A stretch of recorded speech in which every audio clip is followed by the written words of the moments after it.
tulikuwa tunaambiwa zamani iko mtu anaitwa fundi wa mtambo.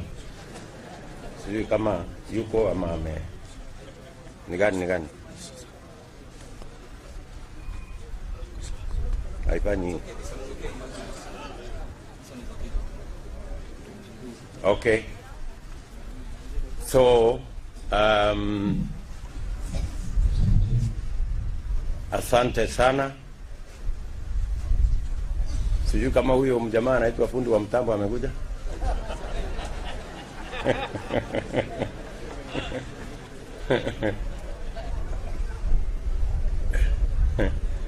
So sababu ya mimi na hawa ndugu zangu na mahitaji yao na maslahi yao, ndio mwananchi akienda kupiga kura anajua anapiga kura, alafu mambo yake itakuwa namna gani.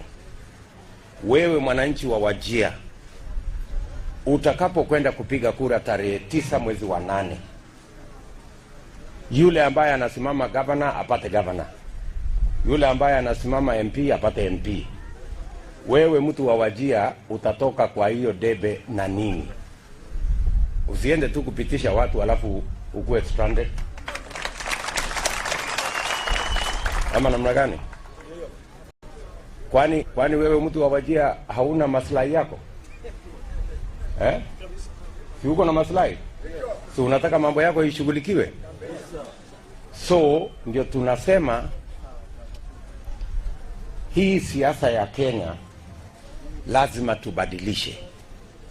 Kenya ingekuwa imepiga hatua ya kwenda mbele zaidi ya vile tulivyo sasa kama hatungekuwa na hii siasa ya ubinafsi na siasa ya watu wachache kufaidika na wengine tu kufuata kwa msururu. Ndio tumesema safari hii tunataka kuondoa ukora, udanganyifu na utapeli kwa siasa ya Kenya.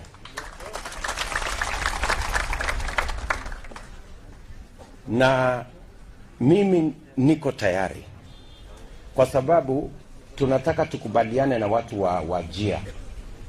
Nyinyi watu wa Wajir, ni barabara gani tukitengeneza na gani tukitengeneza itabadilisha uchumi ya watu wa Wajir? Mahali gani tukipeleka maji? Mahitaji gani mko nayo nyinyi mlio wafugaji?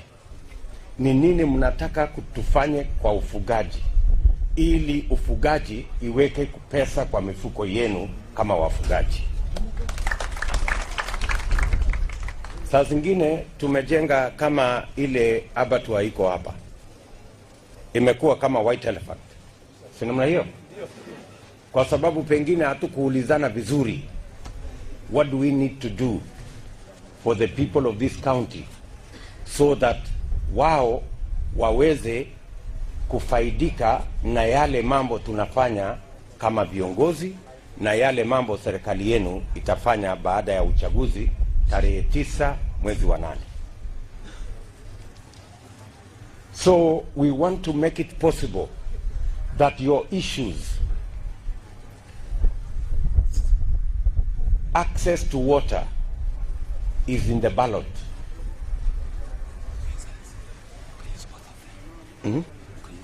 Oh, both of them. Haya. Kuna ingine huko chini, huko sasa gani inasikika, hii ama ile? Yote inasikika. Haya. Ndio nilikuwa nasema hivi. Katika uchaguzi, wakati wewe mwananchi wa Wajir na mwananchi wowote wa Kenya unaenda kupiga kura, lazima ujue unapiga kura kwa sababu gani. Usipige kura ati kupitisha mtu fulani peke yake. Lazima uwe na mkataba na huyo mtu, unapitisha yeye ndiye afanye nini. Usipitishe yeye tu kwa sababu ni klani yako ama ni rafiki yako ama ako na sura mzuri. Hii siasa hapana urembo. Ndio, iko beauty contest. Watu wanaenda kwa beauty contest na wanaenda kuendelea na hiyo. Hii si hii siasa ni mambo ya maslahi. Sijui kama tunaelewana. So tumekuja hapa na nimekuja na kalamu kubwa na wino nyingi na niko na economic team yetu hapa. Tunataka kusikizana na watu wa Wajir katika priorities ya watu wa Wajir. What are the economic priorities of Wajir County that will make a difference in the lives of the people of Wajir County? Barabara gani? Maji mahali gani?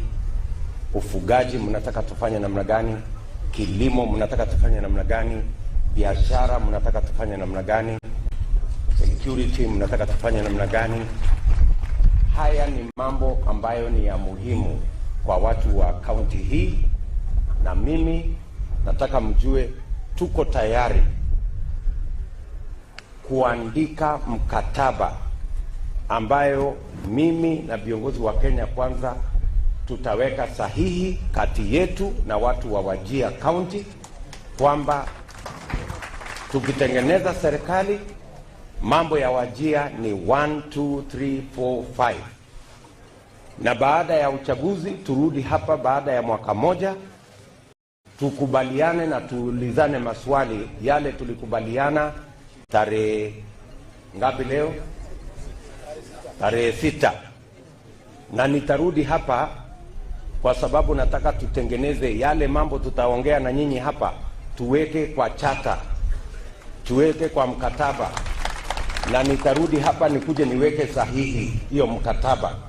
Ndio wakati mnaenda kupiga kura mko na maelezo kwa nini unaenda kupiga kura, unataka mambo gani yafanyike katika Wajir County. Sijui kama tunaelewana watu wa Wajir. Tunaelewana? Tuko na vijana wengi hapa.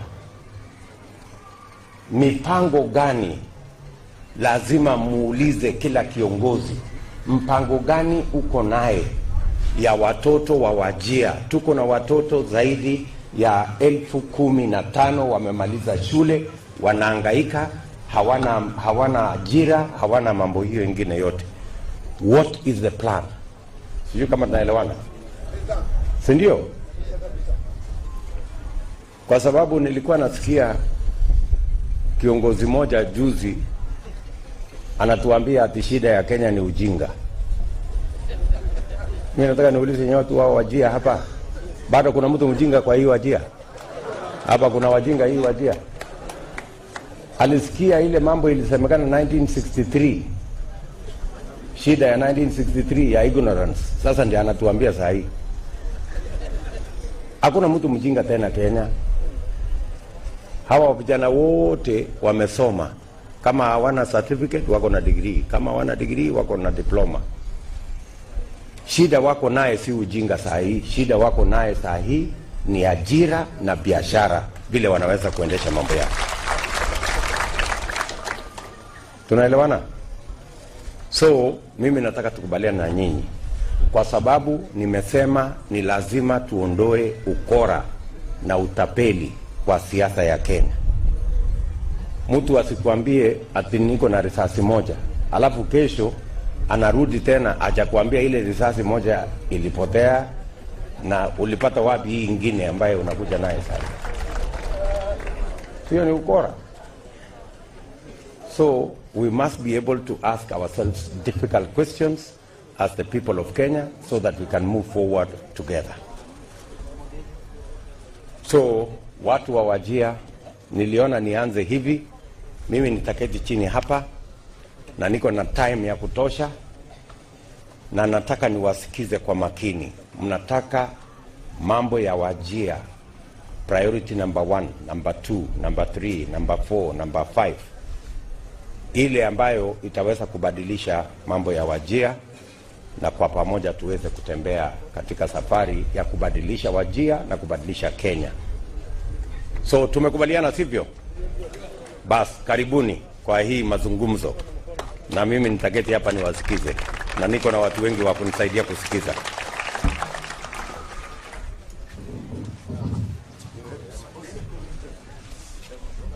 Thank you, Your Excellency. I think we heard you very well. We will be calling speakers to present the issues in every sector. But before then, okay,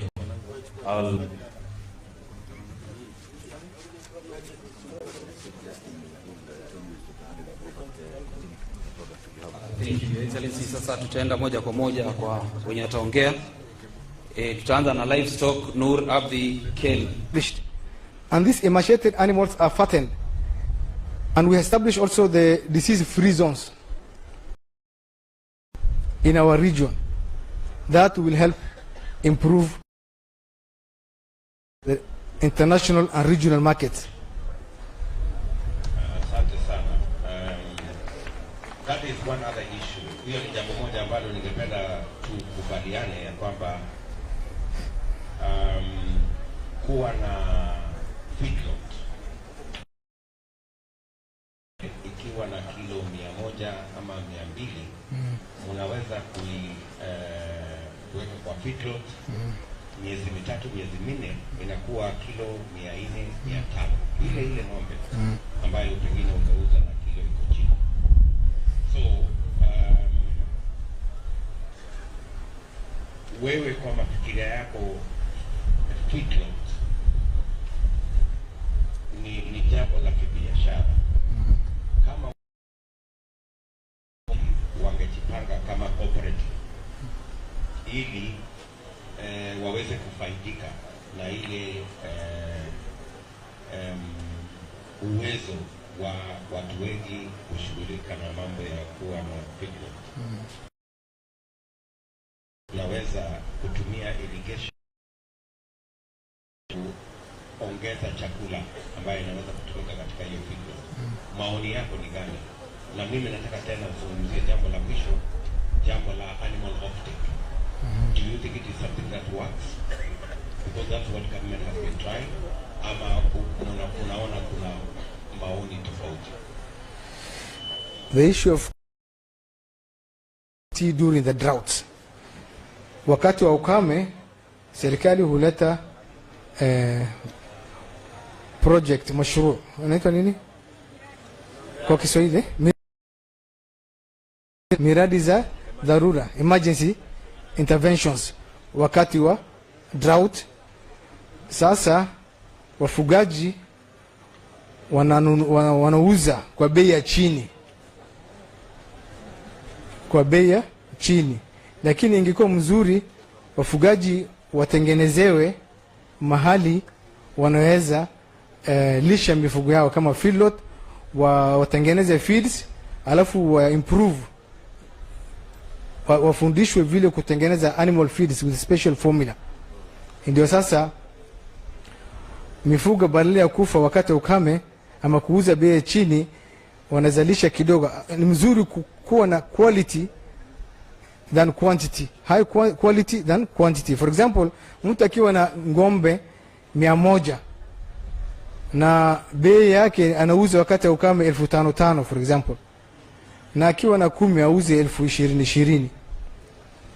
Hii ndio afadhali. So offtake, unasema ya kwamba badala ya offtake, watu wengi wananiambia kwamba hiyo offtake ya serikali uwanga inakuja ikichelewa. Inafika kama ng'ombe tayari imesha konda, hakuna nyama, ndio inanunuliwa na bei ya chini. There's a pool. Najua nao mimi pia ni mfugaji. Najua mtu kuuza ng'ombe saa ile imenona vizuri pia anakuwa na shida. Naangalia ile ng'ombe yake anaona imenona vizuri, kuuza naye inakuwa ni shida. Lakini baada ya muda kidogo akichelewa ile ng'ombe tena ina. There is also a cultural problem that we must train our farmers to sell their cows when they are at the prime, at the prime of their growth. Yes, that's why I said our livestock keepers should keep animals with business mind. There's need to change the mindset of the pastoralists. Most of them keep for social prestige. They want to see that they want to show people that they own a large number of animals, which are worthless. We have so many poor millionaires in our midst, poor millionaires. You see, they come and seek support from those who earn salaries, maybe in the government payroll or doing their own business in town, while he has left over 100 camels in the field. So he's coming to beg you, and he's poorly dressed. He cannot buy good clothes. You see, he cannot buy medicine for his children. Even taking his children to school is a problem. He will say, my boy needs fees, help me, while he has left so many animals in the grazing land. Okay. So, wacha nikueleze mpango ambayo tuko nayo. Mpango ya kwanza ni sekta ya ufugaji is undercapitalized. Hakuna pesa ya kutosha katika sekta hiyo. Ukiona investment katika kila budget, hakuna investment ya maana katika sekta ya ufugaji. So jambo la kwanza tumesema tutakuwa na board, livestock board, ambayo itashughulika na mambo ya ufugaji, mambo ya ng'ombe ya maziwa na mambo ya ng'ombe. Na hiyo in the past 100 days tuwe na board. Jambo la pili, tutaanza na investment, kwa sababu yale mambo yote umesema unahitaji investment. Kama ni madawa inahitaji investment, kama ni mbegu mpya ya breeds good genetics, ile genetics ya ng'ombe ambayo iko na nyama, ng'ombe mzuri ya kisasa inahitaji investment. Na pia ili kuwapatia wafugaji njia ya kuweza kukuza ufugaji, feedlot inahitaji investment. Disease free zone inahitaji investment. Processing, vile wewe mwenyewe umesema, hii abattoir yenye iko hapa tulijenga na pesa ya World Bank, na tulijenga 4 abattoirs in this northern Kenya. Zote hazijakamilika. Yeah. So inahitaji investment, na sio lazima tungoje mpaka tupatiwe pesa ya World Bank, kwa sababu ng'ombe si ya World Bank. Ng'ombe pesa ya serikali ya Kenya katika mifugo yetu. So tumependekeza kama serikali ya Kenya kwanza tutaweka the first investment of 20 billion shillings katika sekta ya ufugaji as a beginning. Na hiyo board ya livestock ndio sasa tutajumuisha na wafugaji wote wa ng'ombe ya maziwa, ng'ombe ya nyama, ndio tukubaliane vile hiyo. We are the 4th largest livestock country in the continent. Na hatuwezi kuwa bado tunaagiza nyama kutoka majirani zetu. Viatu katika Kenya tunaagiza viatu milioni 22 kila mwaka, 22 million pairs of shoes, and yet it is being made by hides and skins of cows and sheep of other countries. Ile ngozi yetu ni vile wewe umesema, ngozi yetu inaoza, inatupwa, inakuliwa na umbwa, and almost 60% of the skin go to waste. Yeah? So we want to reverse that, kwa sababu tunapoteza dhamana. Mkulima yule mfugaji anaenda hasara, hajanunuliwa ngozi yake. Nchi inaenda hasara kwa sababu tunatumia pesa zetu za kigeni kuagiza viatu, kuagiza leather bags, kuagiza leather products, na vijana wetu wanahangaika barabarani badala ya wao kuwa wanafanya kazi katika tannery, wanafanya kazi katika abattoir, wanafanya kazi katika sekta ya manufacturing ya kutumia leather products. So we are the net losers, na kupanga tu ndio imetushinda, kwa sababu siasa muda mrefu imefocus kwa viongozi, sio kwa wananchi. So this time round we want to change, na ndio tunasema tunataka tuandikiane sasa na watu wa Wajir kwamba haya ni mambo tutafanya baada ya uchaguzi tarehe 9 mwezi wa 5. Asante sana. Tunakubaliana? Asante, kweli. Sawa bwana Wajir, asante sana kwa mawazo yako. Nataka kuomba. I want our economic team. We need a further discussion with him. He has a lot of valuable information that can go into our charter and that can even help some of the things. Kuna mambo tumesikia kama haya kutoka Narok County. Kuna mambo tumesikia hata leo nimeona kule tulikuwa na timu yetu ingine kule Narok na tumesikia kutoka Kajiado. And the same story. So we want to synchronize so that all our pastoralists and especially livestock keepers can begin to have a plan to enhance wealth using their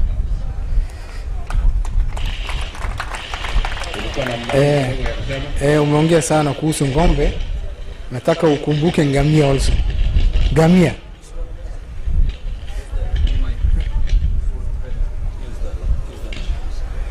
Naona His Excellency ameongea kuhusu ng'ombe. Ng'ombe amerudia sana cattle.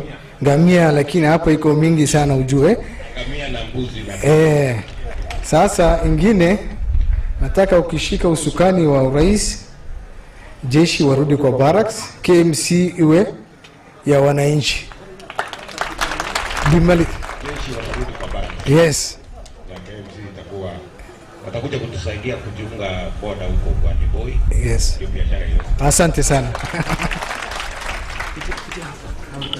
Pitia pale wakuandike jina. Asante sana. Next Water and Sewerages, Engineer Nur Hussein.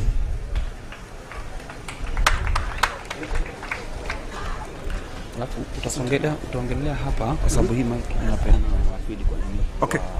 Sasa. I'm just hyper tall, so you can just extend it a little bit. Mtukufu makamu wa rais, wenzake wote, wananchi wa Wajir, wakurugenzi ambayo wametukujia na wale wako hapa, nimewasalimu. Assalamu alaikum wa rahmatullahi wa barakatuh. Sijui kama nitasema mtukufu rais au niseme mtukufu makamu wa rais. Kwa ajili sisi Waislamu, mtu akiwa anaenda haji ndio anaitwa haji. Akirudi kutoka Meka sio haji tena. Kwa hivyo kwa vile unaelekea mahali fulani sasa, ndio sijui kama nitaita wewe ni rais, lakini wacha niseme tu hasla. Asante. Yango ni machache. I'll briefly talk of the water and sanitation sector. I just want us to see water not from the domestic level, not from the water for drinking and water for washing and water for grazing. I want to see water and address it as an energizer, as an agent, as an energizer for every sector, as an agent for industrialization, as an innovative approach towards development, as a catalyst that influences every sector of development. I want to see water in this prime. Water, with his gracious ways. Asante. Water, kwa uzuri wa Mwenyezi Mungu, inatoka kwa sehemu moja na inatoka kutoka pinguni. Lakini ikiwa chache sana katika binguni, Mungu anajua mahali pengine ambaye anaweza kukupatia. Kwa hivyo, many people always say Wajir is a water deficit or we have water crisis, which is a misnomer. That is not true. We have the largest water resource underground in this country, in the Waso Basin. Kuna wakati ingine Kiswahili inashinda kidogo, lakini nitamix. Asante. We have the biggest water resources underground in this country at the Waso Basin. It is just, the limit is at Habas Way. There are more than 5 counties that exploit that water resources, including Isiolo, including Marsabit, including Nyandarua, including Garissa, all that are exploiting the Waso Basin. That extends all the way to Somalia, to the places which are called the Deshek Wamo. That extends up to the Juba River. That is a water resource that is so potential in this country, and that is so potential in this county. So if we have, somebody says we have water scarcity, it is not scarcity. It is little rains, but we have water. So that is the difference. The second thing is, if I just, for those who have traveled, if you know this country called Israel, we have the Negev Desert. This is a place which receives less than 10 millimeters of rain per year. It's growing the largest citrus and olives in the world. Israel is an exporter. Our neighboring here is Egypt, which is a desert. They have one huge dam called the Gezira Irrigation Dam along the Nile Basin. It feeds about 45% of the total population of Egypt. We are far better than that. Therefore, mine is only to tell you what the problems are and what are the likely solutions, both in the medium term and in the longer term. And I will shorten it.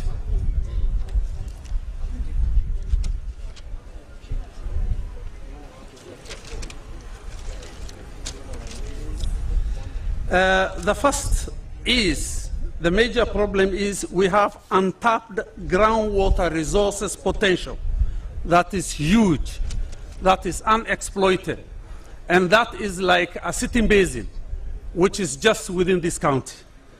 The second thing is there is lack of strong legislative framework for water development within the county. The third problem is there is lack of proper planning of water conservation and groundwater development, prudent management of water, and that is a major problem here. The other is there is a weak political goodwill in terms of the development strategies of water. These are the major challenges we have. We have the water, we know where they are, we know the amount that is available, we know their quality, we know the quantity available. That is a major hindrance, is the untapped groundwater, the weaker legislative framework for water development, the proper planning of water conservation, and the political goodwill. These are major issues. That is a problem. Thank you very much, Leah. I just want to come to the solution before. Solutions. Drilling. Because the rainwater is little, but the groundwater is huge, so we have to tap it through drilling. That is one.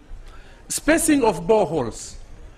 For every borehole that you drill, you are drying up 10 shallow wells. Therefore, this town has about 16,000 shallow wells. Their average yield is equivalent to serving 500 persons per well. 60% of these wells are now drying up simply because of proliferation of boreholes. So if the rich drill and the poor dug, the poor will always remain without water. So there is proliferation of boreholes, which should be regulated within the town so that the shallow wells, which are traditional in this town, can still yield water. That is number one. And number two, mega dams. The construction of mega dams will really, really relieve the burden of water problems within the country. When I mean water, the development of roof catchment where we can link up to the urban planning, in which case, if I am constructing a house, it should be mandatory for me to have a roof catchment, such that we tap the roof catchment for the little rains that we get. These are three things, and the fourth thing is water conservation. There are, what I mean by water conservation, the water we get is not helpful but destructive. That means we have flash floods, we have large percentage of gullies, we have erosive soils, we have a lot of damages as a result of floods. Therefore, if we had proper water conservation, this would have been limited and this would have been drastically reduced. There are a lot of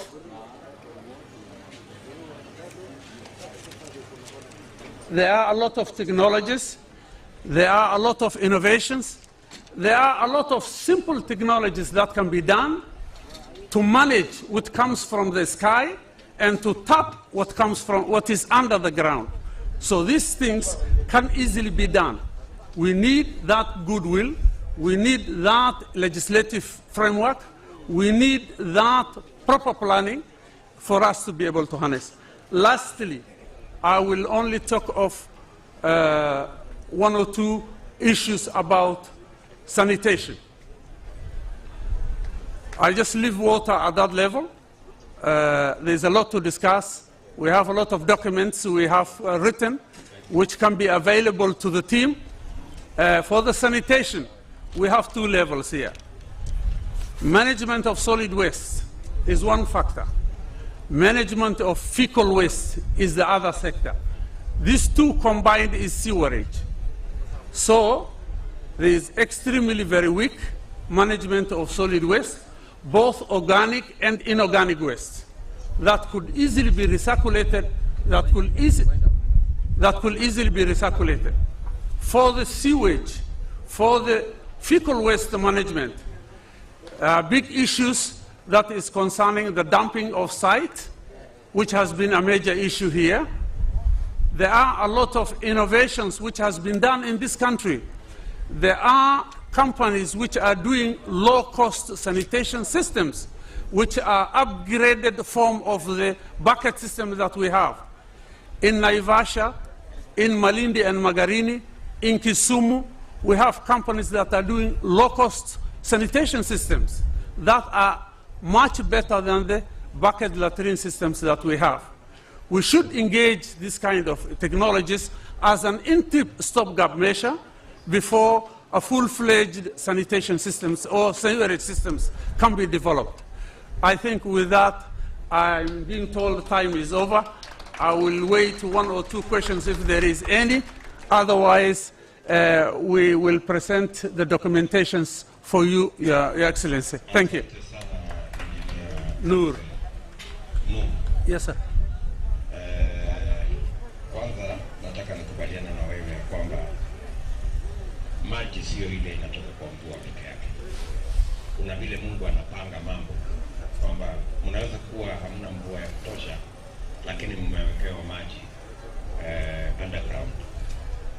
Na bahati ya vile umesema mwenyewe, maji ya hapa Wajir inapatikana katika shallow wells. Sio lazima uchimbe iende mbali zaidi. Na ningependa kukuuliza kwa maoni yako, inawezekana tuwe na commercial agriculture using the underground water that is available in Wajir? Can it be used for commercial agriculture or commercial livestock rearing? Yes, very much so. One of the things you know that is that the quality of water is dependent on the salinity. That is a major issue. But there are salt-tolerant plants and vegetations that are grown. You know that half of Saudi Arabia, they are doing sea desalination of sea. And they are growing agriculture as a result of that. It's a question of what are the salt-tolerant plants that are available that can tolerate the salt levels in Wajir. This is number one. Number two, Rice, Deputy President, you are aware of the water towers that we have had in other parts of the Mara and other areas. We had equally water towers here in Wajir that were feeding all these shallow wells. We have about 8 water towers in this town. Largely, they have been settled. Largely, they have been settled. Largely, they have been occupied. Largely, they are now unavailable. As a result, unless otherwise there is a drastic conservation measures, the yield of these shallow wells will drastically reduce because the water towers has already been taken over. It has been occupied. Now, there is no drainage system towards Orahe. That is the ground you have seen. This is one of the water towers. Guguf is one of the towers. Elbay is one of the towers. There are 8 water towers where rainwater was being collected during the rainy season, and during the drought and during the dry season, it could filter into the ground and it could sustain yields, enough yields for the shallow wells.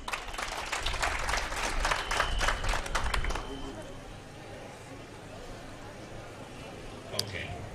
So, umependekeza pia kwamba the other alternative ya kuwa na maji ni mega dams. Yes, sir. Nataka uelewe ya kwamba katika mpango yetu tumepanga mega dams 50 huge, na moja yao iko hapa Buti. Hiyo ya Buti tumekuwa tukishughulika nayo kwa muda mrefu, almost 7 years we've been working on it, lakini sasa nafikiri imefika karibu mwisho. Lakini bado kuna dams zingine ambazo tumezipangia ili tusitumie hizi mega dams kusupply maji, especially for commercializing our livestock and crop production. Kwa maoni yako, between the mega dams and the underground water, what in your opinion unaona tuegemee, what should be our concentration, 50-50? Or we should lean more towards the mega dams or more towards the underground water? In terms of harnessing. Thank you very much. Always, the underground is a bank. We will always have it. For the dams, we should concentrate more on the dams because it will tap up the seasonal rains. Not only that, mega dams are only not a supplier of water. It is a microclimatic effector that reduces the microclimatic effect within a radius of about 5 to 10 kilometers. Therefore, it will also be climate harnessing program. It will create some greeneries. It will also recharge the underground water table, both the shallow as well as the deep water table. So our concentration should be more on the larger mega dams, and we will have a reserve on the underground. Thank you. Yes, sir. Unajua tulikuwa na mpango ya serikali ambayo tunakamilisha saa hizi ya kujenga dams karibu 57, lakini kuna nafikiri shetani alitutembelea akaharibu hiyo mpango yote ya dams. So mimi nataka nikuhakikishia kwamba tutarudia mpango yetu ya dams kwa sababu tunaamini ya kwamba harvesting water is a big part of succeeding in agriculture and also in the whole space of livestock. Because with climate change, droughts are becoming common, rain is becoming unpredictable, and therefore you need water that is harvested that then gives you the opportunity to have a predictable cycle of production, either of your crops or your livestock. Do you agree with that assertion? I fully agree. And Mheshimiwa, just to add to you, if a mega dam is properly done, it will be a life investment. I just want to assure you, I did a dam at your own constituency called Kaptagat. I am sure it is never dried up to now. So I did that as a resident engineer, and I'm sure it is working. It is working. We are able to do similar things here. Okay. So Thank you. finally, tungependa wewe na wale ambao mko katika sekta ya maji mtusaidie na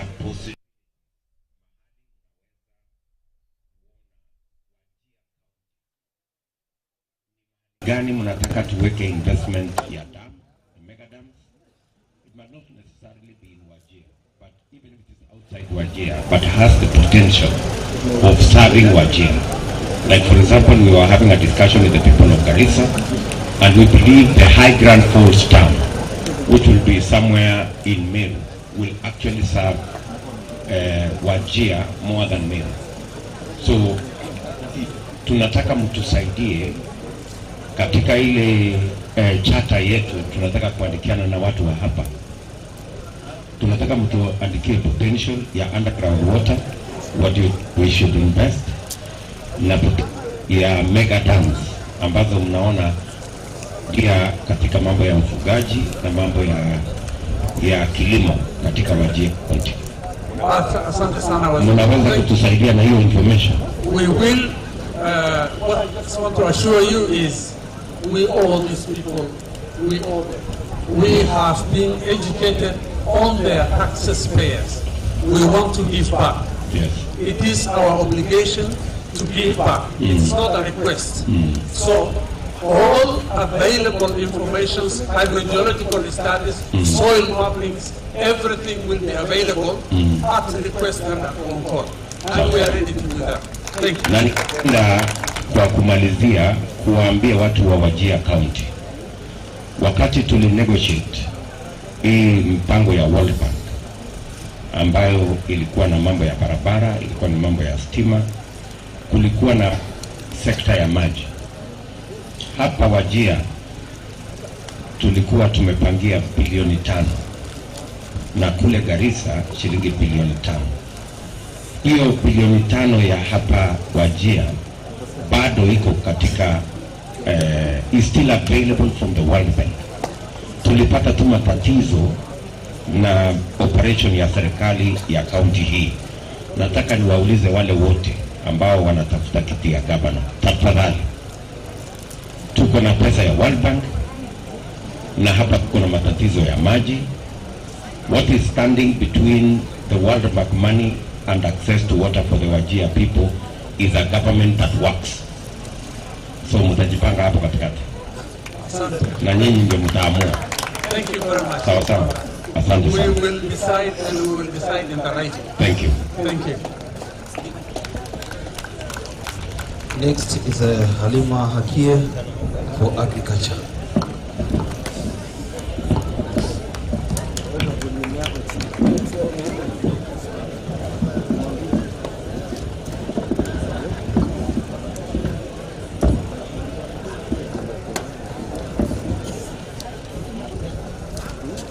Our Hasala nation, all protocol observed. Assalamu alaikum. Niko hapa nikiwakilisha wakulima wa Wajir, farmers wa Wajir. Some of you might wonder, in Wajir, which is arid area, and we have mothers who are farmers. We have relinquished all the odds of being patriarchal society where women are not given opportunity. But Wajir women, we have said that is long gone, and as a Wajir women, we are ready to venture into agriculture. Currently, as the previous speaker said, we have water.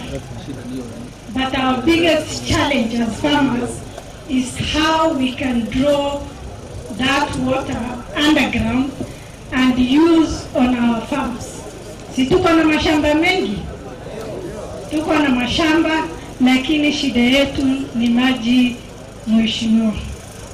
Na hiyo maji, as you asked, should we go as a mega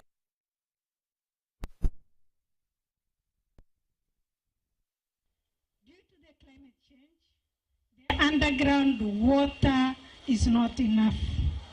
We have been affected for a long time.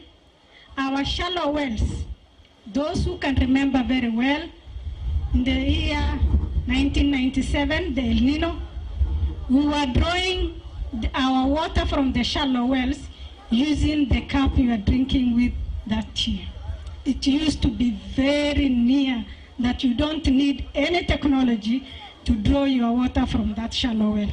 But as we are speaking currently, all the shallow wells have dried, especially the CBD, because the water towers that could have recharged our shallow wells, it has become a settlement. People have encroached on the reservoirs. We don't have a recharge center currently, and as farmers, we are really suffering. Wajir produces the best and the sweetest watermelon in the country. We are currently also producing pawpaw, which is F1 in Wajir. If you take F1 in Wajir, you will never, ever wish to take any pawpaw from the rest of the country. Therefore, as a hustler nation, the ball is in your hand. The bottom-up economy, we are the people, and the Constitution has given us the right to decide on our future as this country. But, as you said, leaders are the ones who are deciding for the people of Kenya. Bokol seasonal river, the water comes all the way from Ethiopia Island. That Ethiopia Island really, please, mtambo, watu wa mtambo.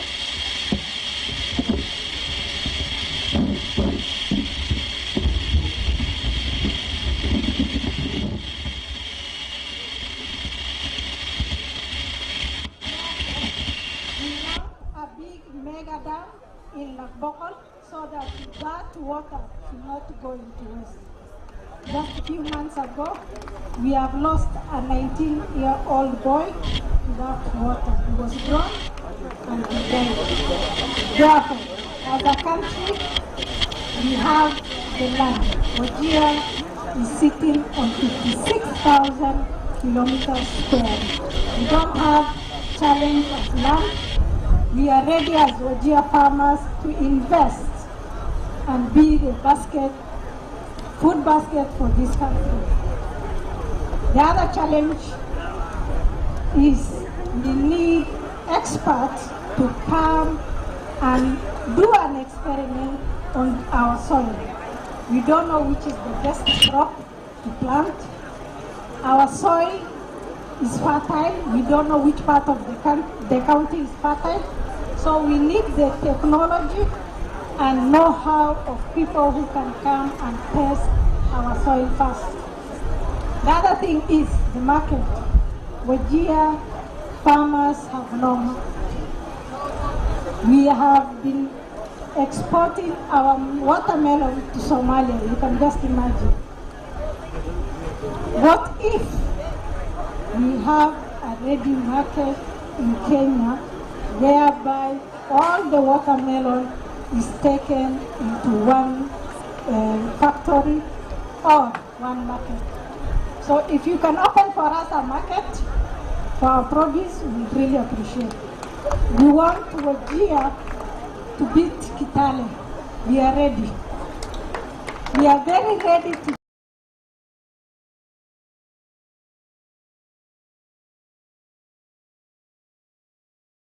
beat Kitale to be the food basket for this country.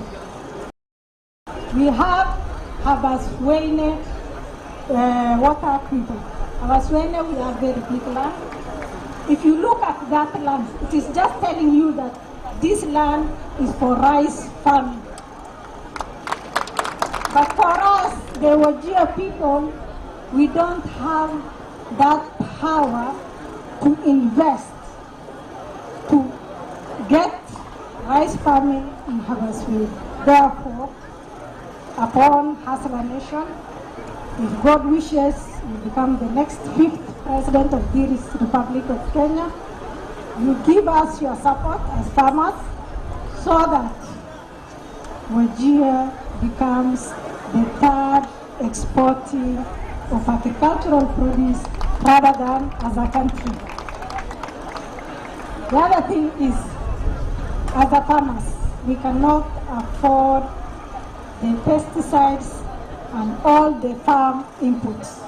These farm inputs come all the way from Nairobi, and by the time it is reaching Wajir market, the price has been hiked twice the price in Nairobi.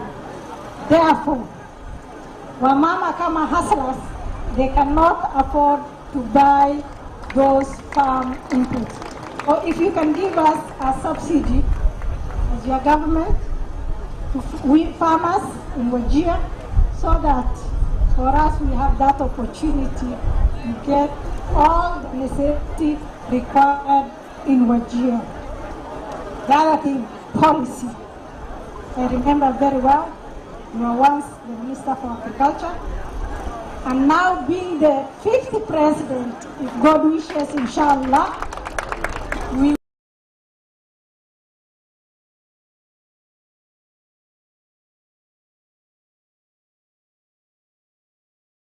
the session paper 1963, session paper number 10.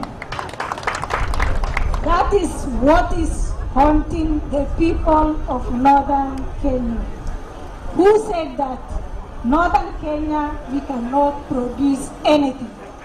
It is like, are we useless? No. Therefore, that session paper should really marginalize us, and we want Wajir and Northeastern to be given that opportunity.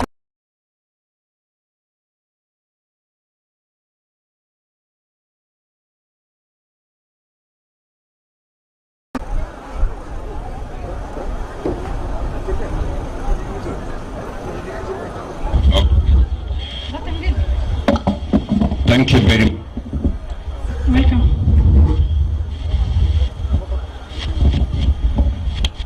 This thing is not working.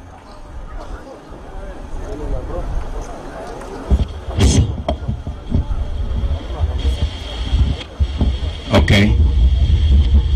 All right. Thank you very much, Halima. That was a wonderful presentation. Tumpigie makofi huyu Halima jameni. Ukisikia yale mambo Halima anasema, watermelon, popo, ukilimo, utafikiri anazungumzia Eldoret ama Kitale, lakini anaongea kuhusu Wajir. So umesema ya kwamba maji, either maji ya underground ama maji ya kutoka kwa damu, ndio ungependa ipatikane. Na umesema vile vile mnahitaji information so that msaidiwe na information ya soil survey, muambiwe ya kwamba hii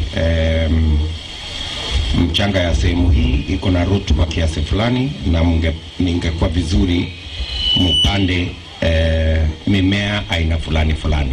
Si ni kweli?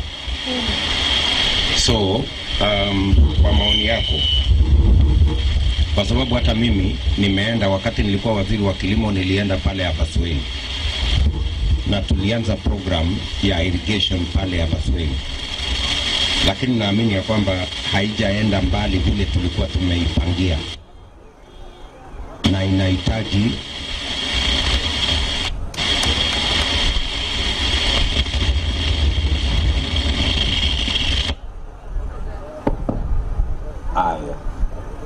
okay, asante sana. So naamini ya kwamba mimi nimetembelea pale hapa Sweden wakati nilikuwa waziri wa kilimo, na katika awamu yetu ya pili from 2017 tulikuwa tumeweka mpango ambayo tuliita cultural transformation na food security katika ile mpango ya Big Four.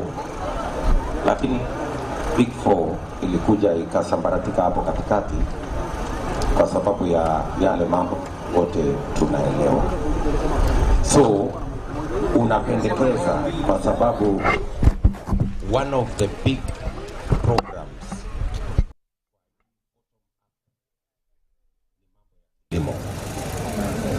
so unapendekeza ya kwamba number one, na tumependekeza ya kwamba tunataka kupunguza gharama ya farm inputs. Hiyo wewe umesema. Unaweza kuwa unajua bei kwa mfano ya mbolea ikifika hapa Wajir, one bag of 50 kilos of fertilizer. Do you have an idea? Uko na idea ni kama inafika hapa na pesa ngapi? Number one. Number two, mbali na maji na information, muko na challenge na mechanization, yani land preparation, mechanization, all that space. Uko na maoni fulani kwa mambo hiyo ya mechanization. Na namba ya mwisho, processing ama value addition. What exactly, nimesikia umeongea kuhusu haya mambo. What exactly do you have in mind as what government can do? If you can help me answer those three questions, I would really appreciate it.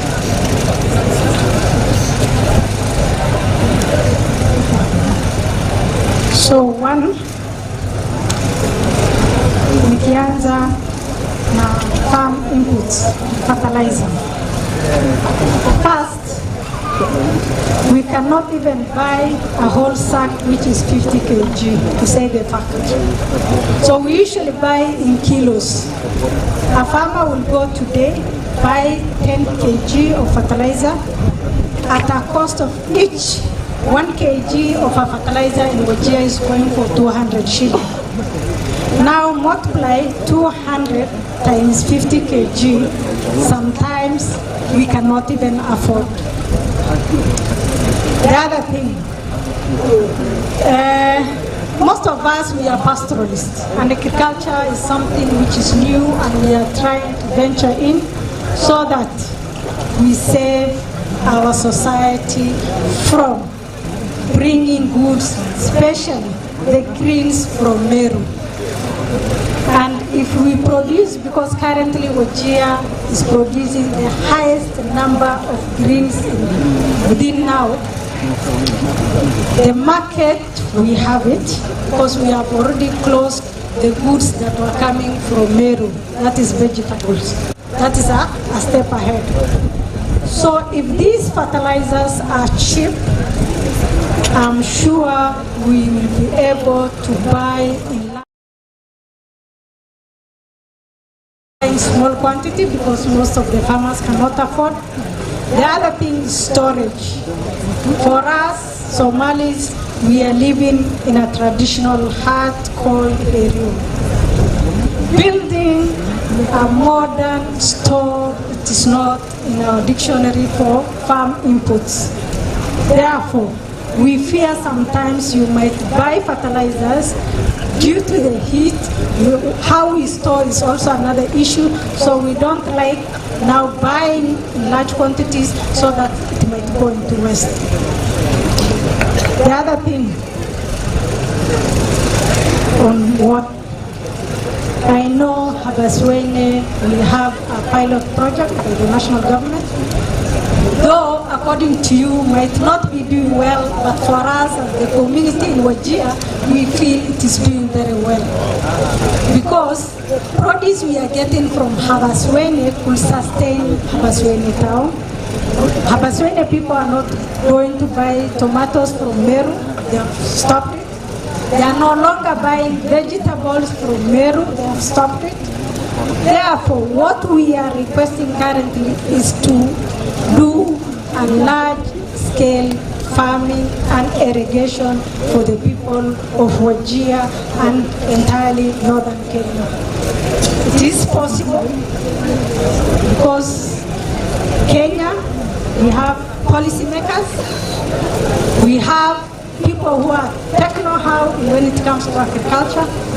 So we are able, if given the opportunity, we can be a food basket for this country.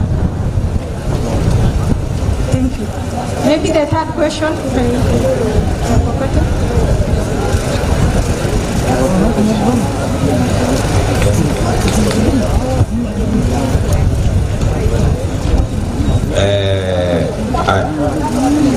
Yes, I had asked about value addition, but I really like the fact that the Habaswein pilot program is working, and now you're saying we should scale it up so that you not only produce for local consumption in Habaswein, but you can also produce for Wajir and possibly produce for beyond Wajir, you know, for the market.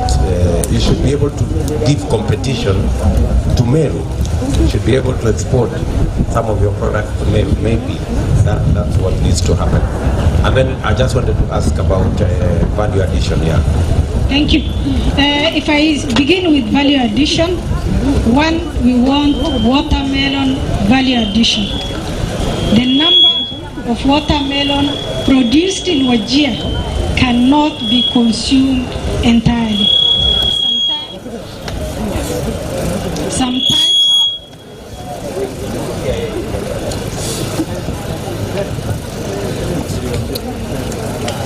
Sometimes that watermelon usually go into waste. Therefore, what we are requesting is value addition for watermelon, value addition for cocoa, value addition for lemon.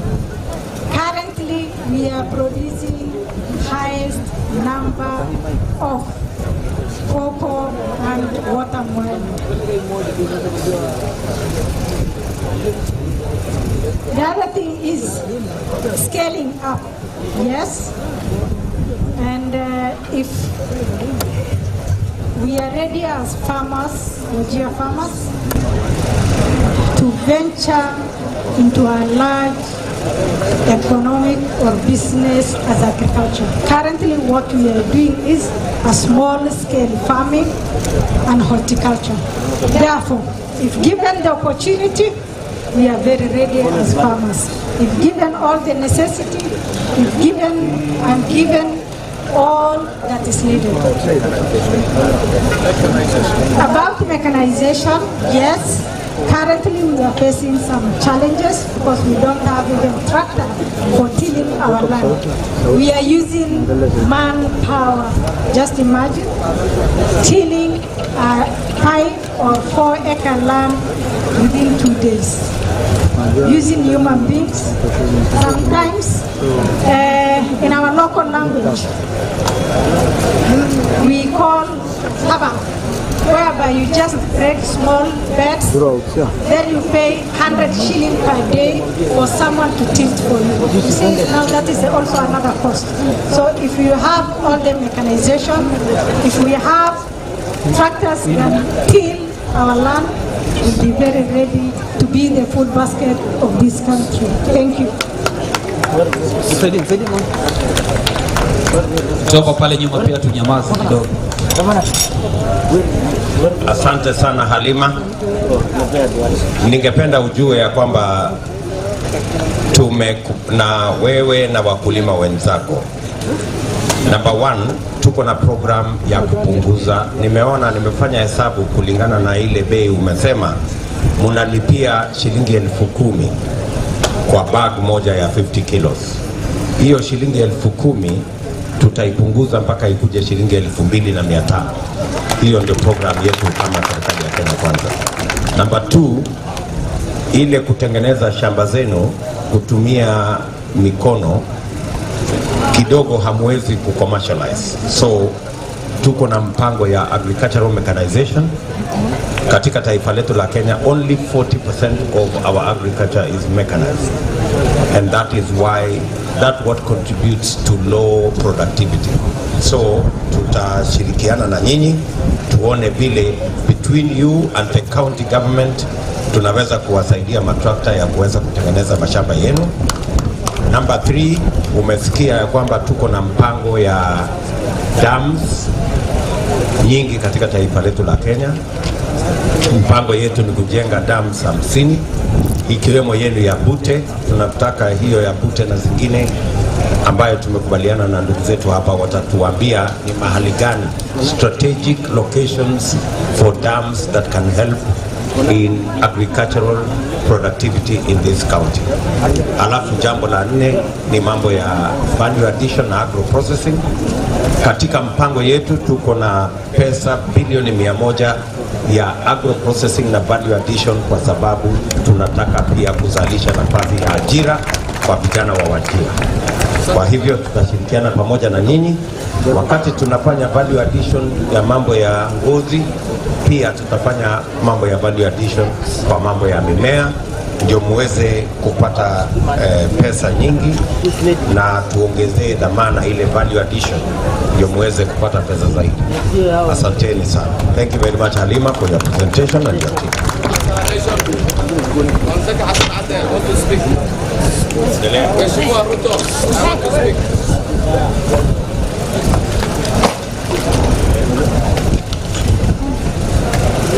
The next one is trade Abdinasir Mohamed.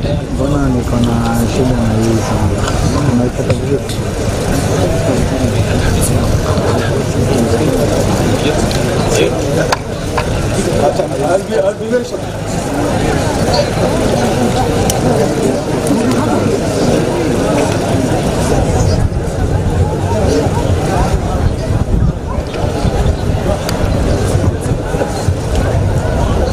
Lakini at least you are getting some sound shifts.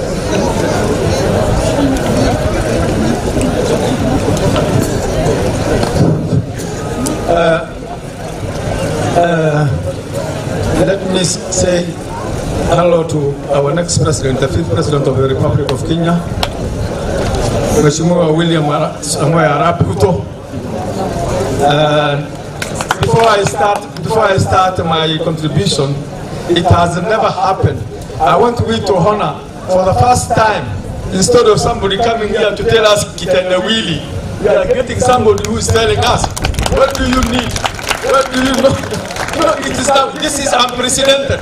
This is unprecedented. And I Wahani Shaya, Wajir, Willing, Intinole Mara Niger, Intinola has, oh, Goga Hagala, Mahaitai. Ninki shakada nugu dumin jire maanta lama hayo waxaa noo imaaday nin doonayo dhibkaad ku sugan tahay waxaad doonayso markuu dowladda qabto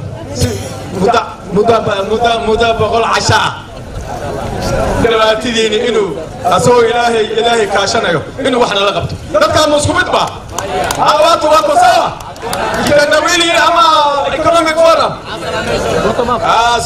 Hiyo ndio kwanza ya kwangu. Mimi nataka kuongea mambo ya biashara yangu. Sasa ni ya biashara. Waxaan ka hadlayaa ganacsi. Biashara. I don't like speaking in English. I'm a pure African. Biashara. Sasa anataka kunipa kazi mingi, lakini wacha naanze na biashara, ifuate citizenship na ifuate security. Sawa sawa. Bwana Vice President, I am sure hata kibicho akaongea, hata nani sijui anaitwa sijui nani ICT basi akaongea. Kwa nini wanababaika? For the first time tunasikia waziri ya serikali anasema hata akona intelligence report. Kwani deputy president hapati intelligence report? Acha machazo yao.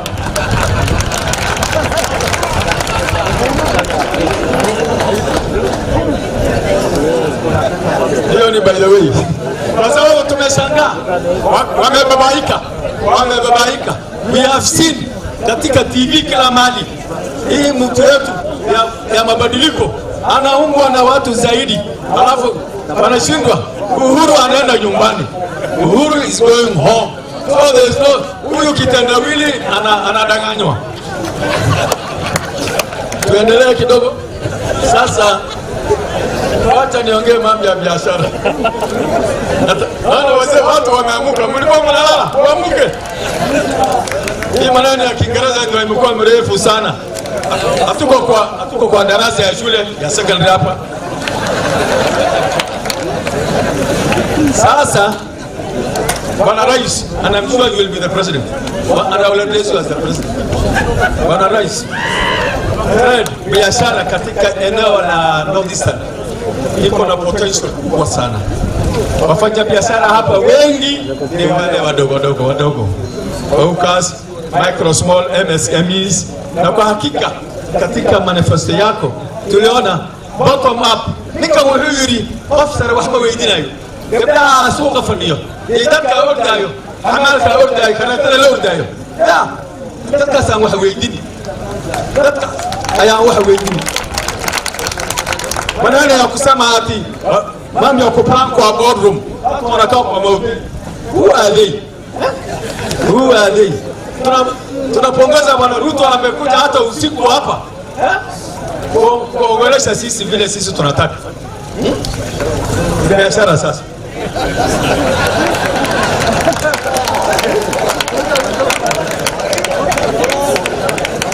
biashara kwa kanaganaga Bwana Rais, most of these people are micro small enterprises.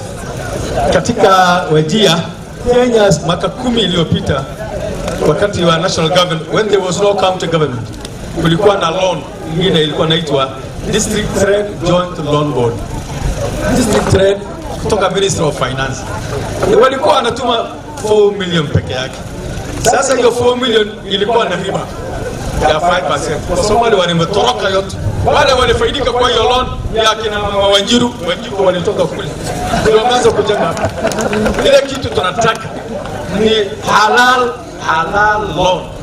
loan ambayo haina riba. County juzi imejaribu 50 million shillings, sijui vile ilienda. Lakini tunataka wewe serikali yako ya hasla uangalie watu wa Wajir wanataka mkopo ambaye haina riba. Mkopo haina riba. Kama ni 5 million atarudisha 5 million. Hii maneno ya ati pesa itazaa, sisi Waislamu hatujui. Ya pili, hapa kuna biashara. Unasikia hapo nje, unasikia ati the border is closed. Border is closed, ile sukari inaingia hapa, ile bidhaa inaingia hapa. You cannot imagine. Bila siku magari 7 inaingia. Hiyo magari officially it is closed. Wanakwambia.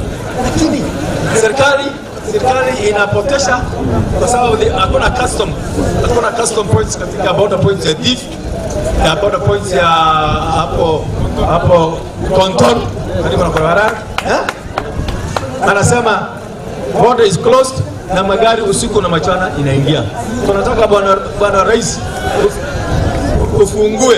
ufungue custom, bidhaa ambayo inakuja serikali ipate mapato, revenue KRA ipate mapato na watu na bidhaa. Juzi hapo kuna sukari imechomwa, kuna bidhaa ya maduka zimechomwa. Ama namna gani? Bidhaa zimechomwa bila sababu. You don't know which law they were following. Sasa tunataka border post ya div customs ya serikali. Kwa nini ikuje fanya Ruto? Na kuna watu wachache ndio wanatajirika.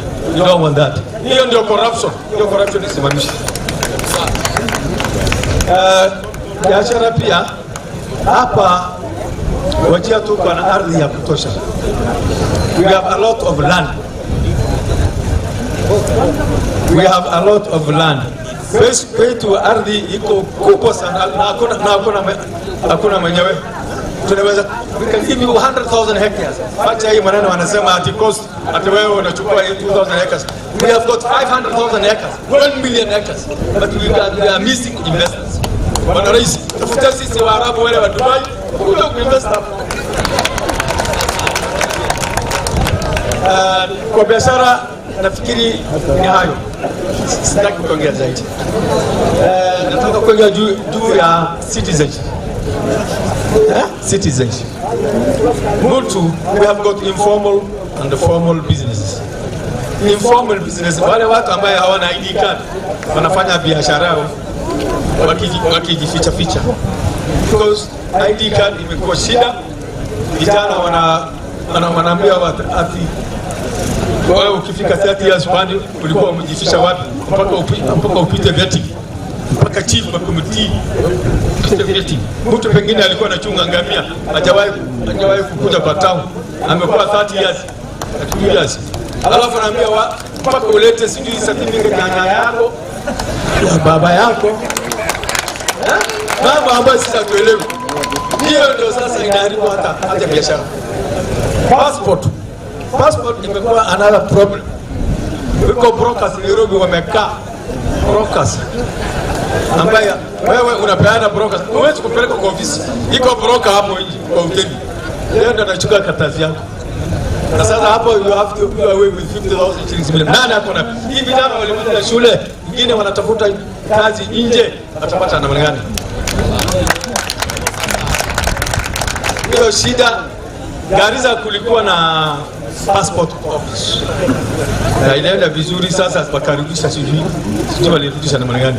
Sasa hii maneno ya at least there is a small discrimination.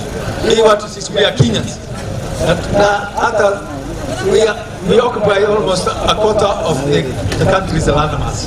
We are the people, that's why we occupy. Alafu watu wanatuambia sisi mpaka upite vyeti, mpaka ufanye vyeti ndio utapata ID card. Ndio maana uangalia.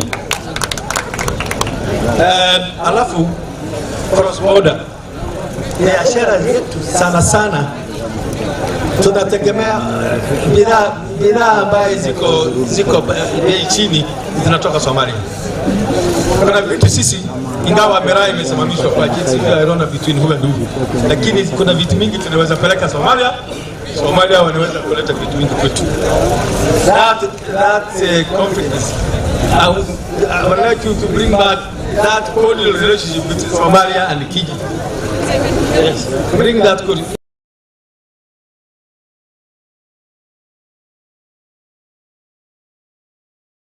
Hiyo itasaidia wananchi wetu hapa, itasaidia kabisa of the county and of the province. Sasa ikiwa related security and citizenship, they are quite related. Sisi kwanza hapa wakati waliounganisha police force na administration police force, there was a confusion. Kulikuwa na confusion. Hata sasa hiyo unaona Kinoti anapambana na I don't know what they are ragging up. Kinoti na Nuvili. There's a problem with security. A very big problem. Because sasa sisi wananchi we are law abiding, there has never been any Shabab infiltration here. Lakini ukiambia hawa Shabab iko huko, hakuna mtu anaenda huko. Wanakuja kunyaza wananchi hapa. Kwa hayo machache, I think I beg.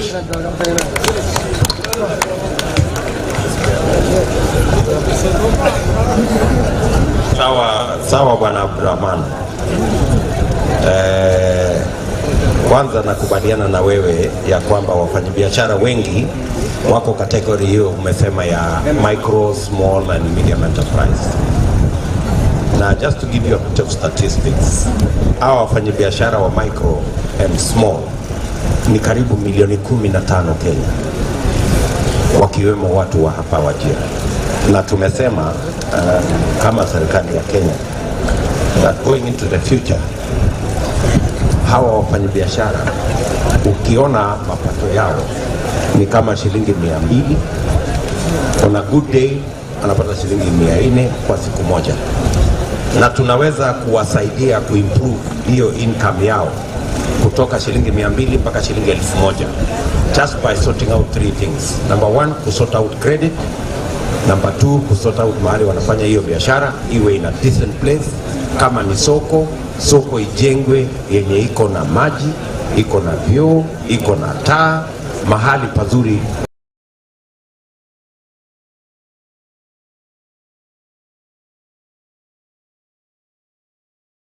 wafanyabiashara wanaweza kufanya biashara.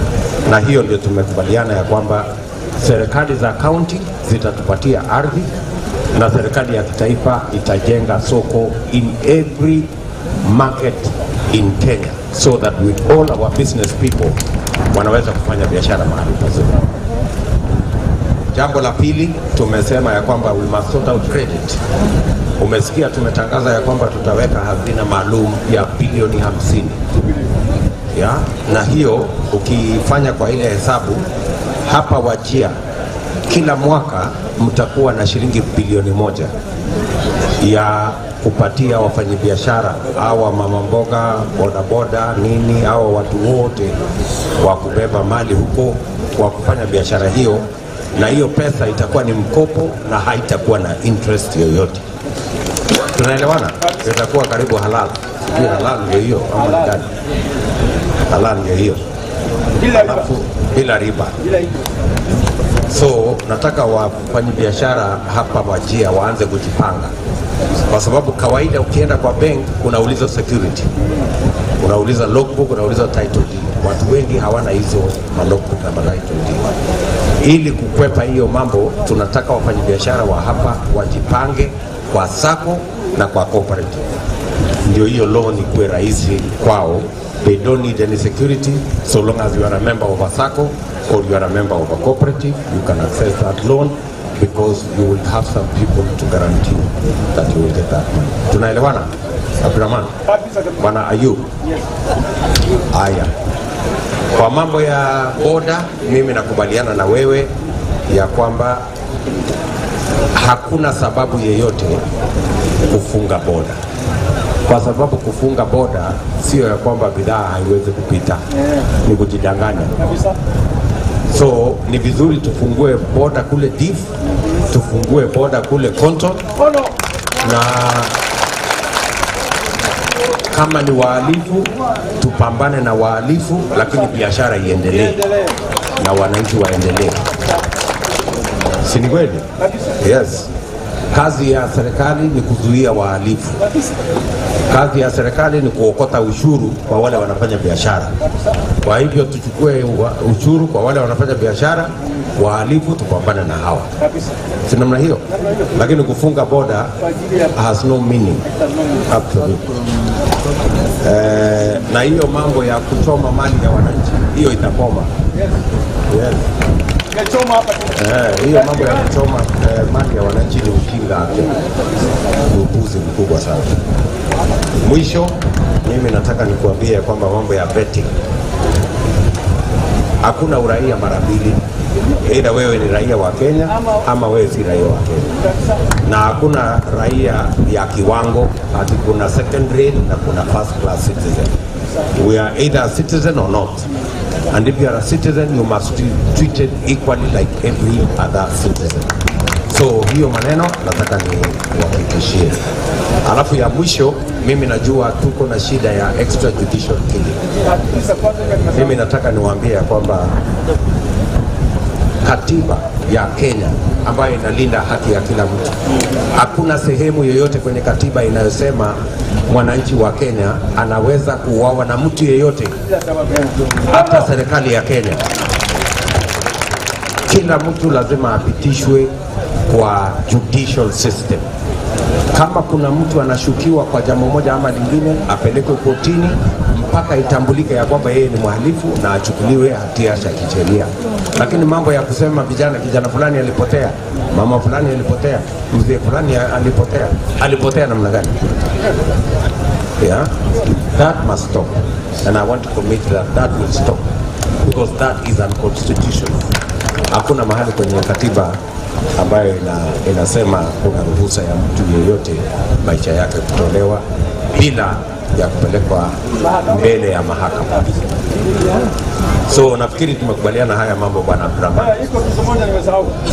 Haya, hiyo moja useme, alafu nataka watu wanasikia wale wako nyuma. Iko kitu nimesema moja tu. Ni upande ya maji. Bwana Rais, iko mahali hapa anaitwa Ruto. Hiyo maji haiendi chini, haikuji juu. Hiyo maji imekula kisima yote ya Wajir. Hapo sasa hiyo Ruto ifungwe kabisa. huko itolewa hiyo kitu, hata saa ingine watu wanatupa huko. Hiyo damu ambayo wakati Exxon Company ilikuwa inajenga airport, isi Wajir na kutoka ni alesha damu inaenda huko, inaua watoto wetu.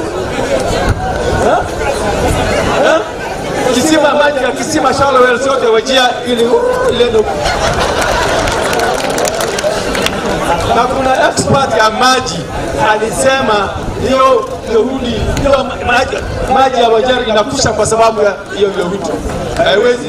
Haiwezi kuenda chini, haiwezi evaporate. Na evaporate na jua na inarudishwa na jua. Thank you.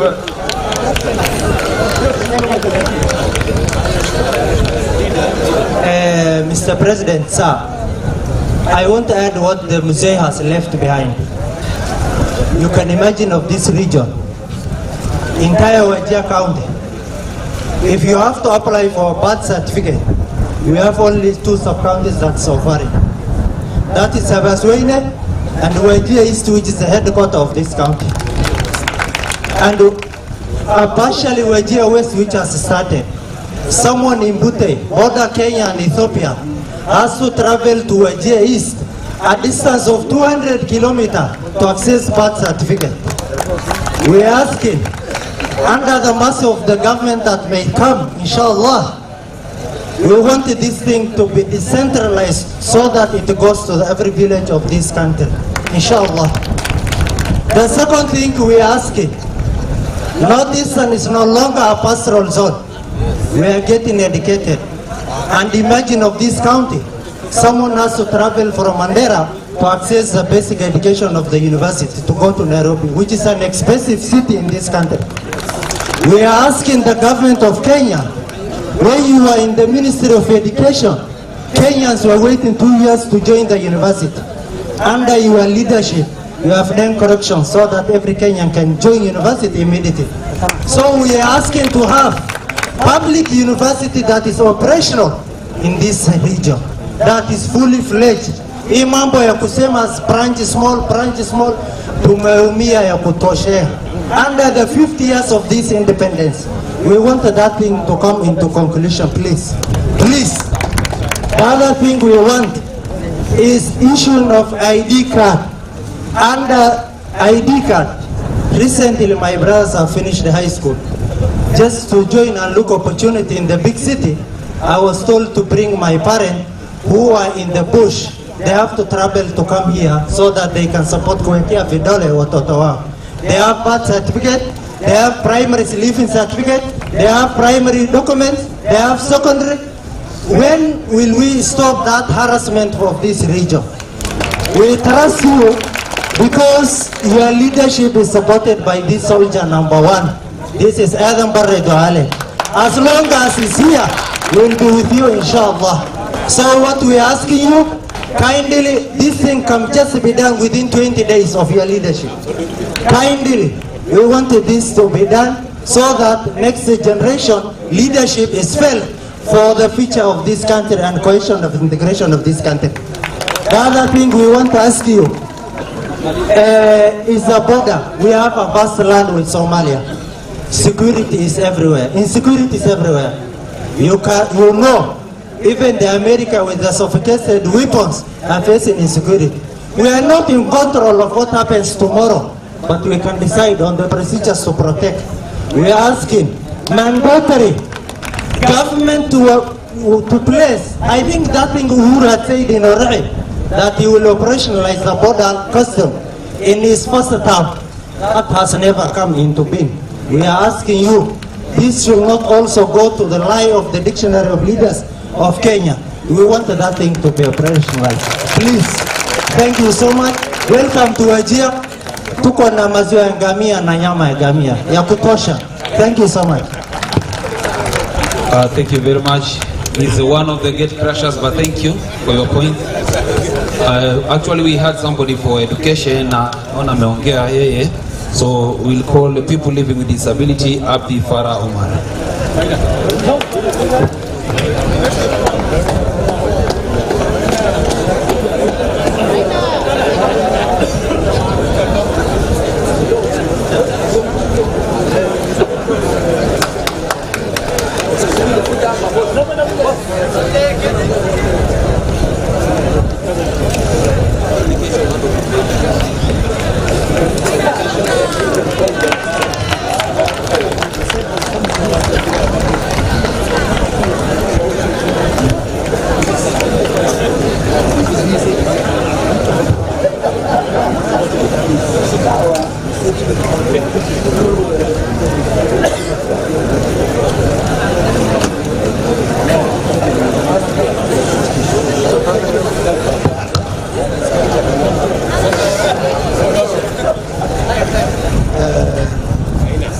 Our able fifth president,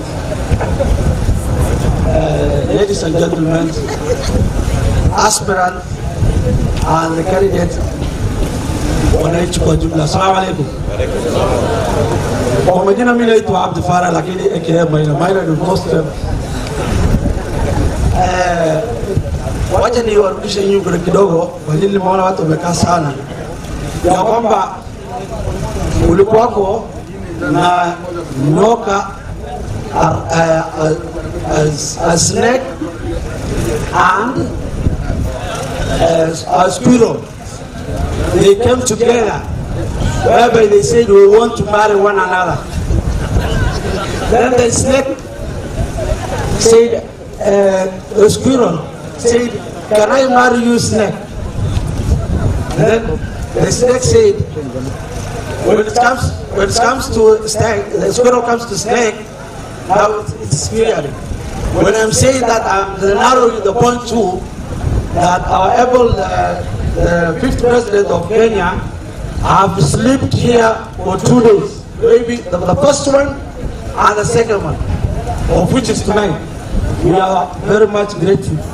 Thank you very much, Karibu dear. I'm representing a person with disability.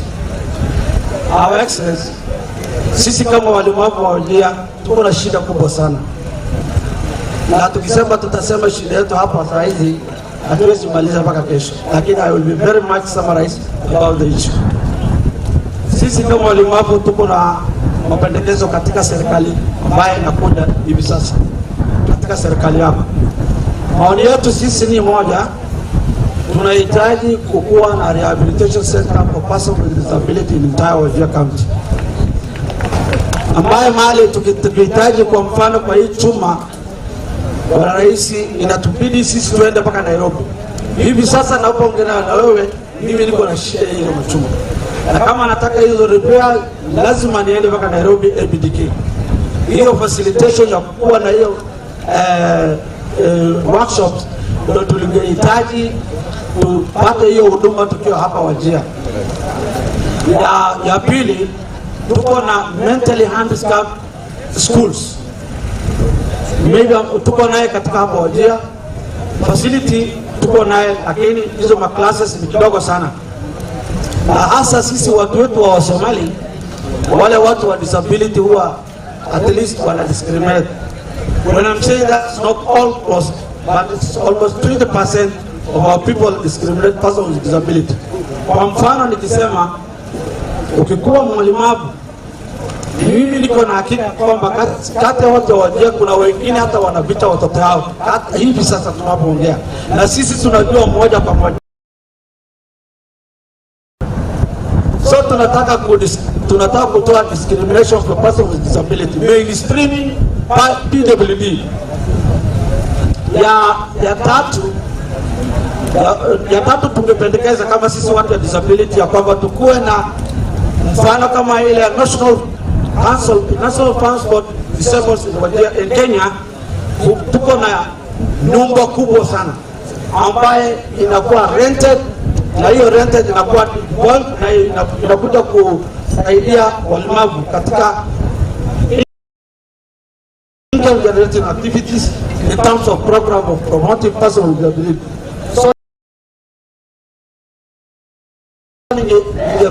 ningehitaji sana ama tungependekeza kama sisi watu wa disability tukuwe na mahali kama hiyo. Kwa mfano, tukuwe na mahali nyumba ambaye inaweza create income generating for persons with disability in Wajir. Ya tatu, ya nne, tungependekeza kama sisi watu wa disability tukuwe na gari ambayo inaweza kusaidia person living with disability in Wajir County Network or person with disability, ambaye sisi tuseme ya kwamba mheshimiwa the 5th president of Wajir ametusaidia katika LBCD katika usaidizi kama hiyo. Hiyo ni mapendekezo tunapendekeza. Kwa hayo machache na hayo madogo, nikisema ninashukuru sana na tuko na imani na wewe ya kwamba tunasema bottom up, kazi ni kazi. Bottom up, kazi ni kazi. That was our agenda. Thank you very much for the literature. Thank you.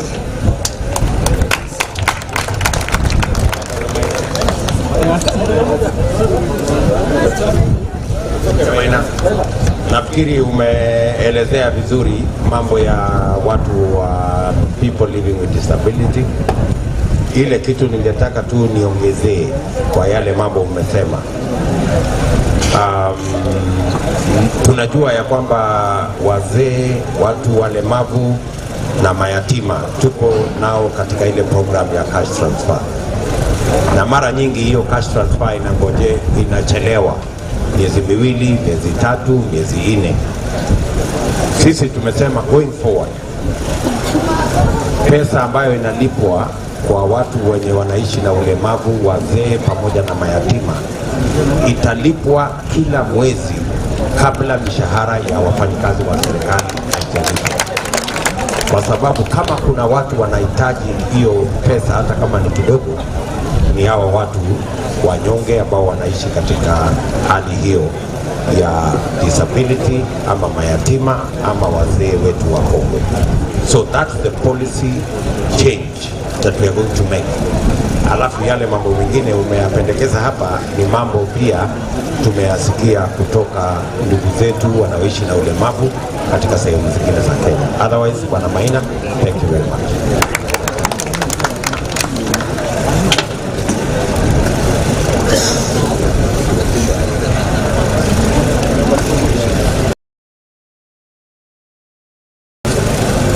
Your Excellency, sasa nitaenda kuita elimu ikiongozwa na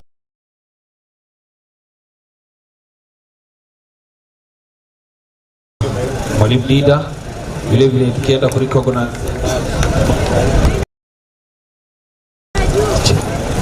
na secretary Bwana Nur Bardin ambaye pia ako area. Baada ya education tutaenda kufunga na energy and infrastructure Mohamed Haji Dakar. Assalamu alaikum wa rahmatullahi wa barakatuh. Your Excellency the President and all political staff, I will briefly explain the challenges facing education. I will explain a bit about the challenges facing education and perhaps give the way forward. Generally, all the challenges facing education in Kenya is evident in this country. One is access.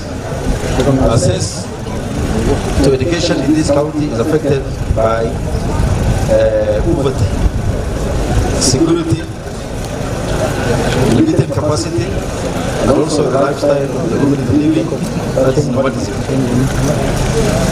Generally, 50% of children in this county never attend schools. Adult literacy is at 18% compared to national average of 87%. The other problem is retention. The same problems affecting access happen to be the problems affecting retention: poverty, security, and nomadism. Another aspect is insecurity. Insecurity has resulted to exit of teachers in the county and close of schools. The other problem is about infrastructure. All our schools are ill-equipped. They lack enough classes, laboratories, etc. This has resulted to poor performance. The schools are lacking infrastructure, there are no teachers, then performance will become a dream never to be attained. Another factor is poverty by itself. Lack of ability to finance cost of education my parents, secondary and tertiary universities. Our parents are very poor. They can't even afford to pay the lunch fee in secondary schools. Another thing is about teachers. Our schools are understaffed. Actually, secondary schools are understaffed by 70%. And the primary schools are understaffed by 50%. We have tried to suggest the way forward, maybe we'll discuss later. Another problem is the capacity of schools. We have few schools. The schools, there's mismatch between the population and the schools we have. The school-going children are more than the schools available. The other thing is about quality of education. Yes, we have graduates who have finished universities who are around, but they do not match to the market demand. We have form leavers, we have university graduates here who cannot fit into the industry world. They have had the capacity of the county in the agriculture sector, livestock sector, but none of them can work in industry. All of them have been prepared for white-collar jobs. There is also issue of limited funding. As much as funding is limited, funding schools is limited in the country, but we have special problems as a county. So we require special funding. This region requires, this county requires special funding. If we have special problem more than the rest of Kenya, then we expect the government to give us special increment and special funding. The other thing is we have a lot of specific problems that are different from other parts of Kenya. We require affirmative action. In lack of affirmative action, there are local problems that require local solutions. So these are some of the solutions. I want to be very brief because these are common docket. One, we need to increase schools to open the capacity. Like in every primary school, you can open a secondary school. If you have 200 primary schools, you can have 200 secondary schools. But now the secondary schools in Wajir County are 50, and the primary schools are more than 200. So there's a mismatch.